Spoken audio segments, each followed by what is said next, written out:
অস্ট্রিয়াকে হারাতে পারলে আর্জেন্টিনার সামনে বড় বাধা স্পেন উরুগুয়ে।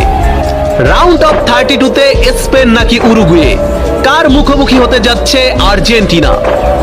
বন্ধুরা, 2026 বিশ্বকাপের গ্রুপ জে থেকে চ্যাম্পিয়ন হওয়ার পথে আরো এক ধাপ এগিয়ে যাওয়ার লক্ষ্যে আগামীকাল মাঠে নামছে আর্জেন্টিনা। কিন্তু ফুটবল বিশ্বের চোখ এখন কেবল গ্রুপ পর্বের ম্যাচের দিকে নয়, সবার নজর এবার নকআউটের মহাকাব্যিক লড়াইয়ের দিকে। সমীকরণ বলছে গ্রুপ চ্যাম্পিয়ন হতে পারলে রাউন্ড অফ 32-এ আর্জেন্টিনার সামনে আসতে যাচ্ছে স্পেন অথবা উরুগুয়ে। দ্বিতীয় রাউন্ডে কি তবে দেখা যাবে এই বিশ্বকাপের সবচেয়ে বড় মহারণ? স্পেন বা উরুগুয়ে আর্জেন্টিনার জন্য কত বড় বাধা? আর আর্জেন্টিনা কি পারবে এই কঠিন অগ্নি পরীক্ষায় পাশ করতে? জানতে হলে ভিডিওটি শেষ পর্যন্ত দেখুন। মূল ম্যাচের সমীকরণ এবং গ্রুপ পর্বের পরিস্থিতি। আর্জেন্টিনা তাদের বিশ্বকাপ মিশন শুরু করেছিল আলজেরিয়ার বিপক্ষে 3-0 গোলের বড় ব্যবধানের জয় দিয়ে, যেখানে বরাবরের মতোই উজ্জ্বল ছিলেন অধিনায়ক লিওনেল মেসি।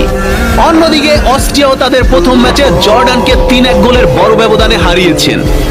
ফলে আগামীকাল আর্জেন্টিনা বনাম অস্ট্রিয়া ম্যাচটি কার্যত গ্রুপ জে এর চ্যাম্পিয়ন নির্ধারণের লড়াই। এই ম্যাচে অস্ট্রিয়াকে হারাতে পারলে বা গ্রুপ সেরা হতে পারলে আর্জেন্টিনা সরাসরি পা রাখবে রাউন্ড অফ 32-তে, যেখানে তাদের জন্য অপেক্ষা করছে এই বিশ্বকাপের ডার্ক হর্স স্পেন।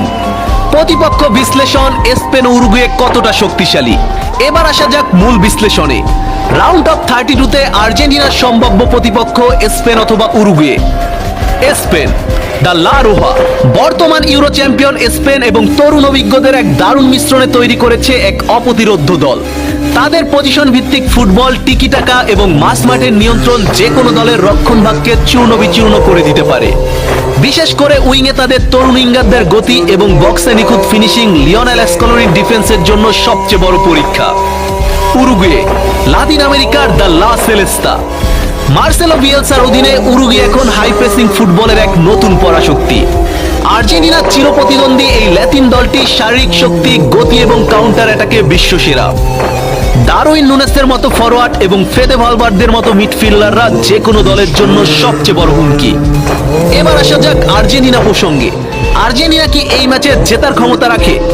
তাহলে প্রশ্ন দাঁড়ায়, নকআউটের শুরুতে এমন কঠিন প্রতিপক্ষের মুখোমুখি হলে আর্জেন্টিনা কি জিততে পারবে? উত্তর হচ্ছে হ্যাঁ, অবশ্যই পারবে। তবে কাজটা মোটেও আর্জেন্টিনার জন্য সহজ হবে না। কেন আর্জেন্টিনা এই বিশ্বকাপের ফেভারিট, চলুন দেখে নেওয়া যাক। নাম্বার 1, মেসি ম্যাজিক ও দলের অভিজ্ঞতা। লিওনেল মেসি এখনো আর্জেন্টিনা দলের মূল চালিকা শক্তি, যিনি যে কোনো মুহূর্তে ম্যাচের মোড় ঘুরিয়ে দিতে পারেন। সাথে আছেন রদ্রিগো দি পল, জুলিয়ান আলভারেজ,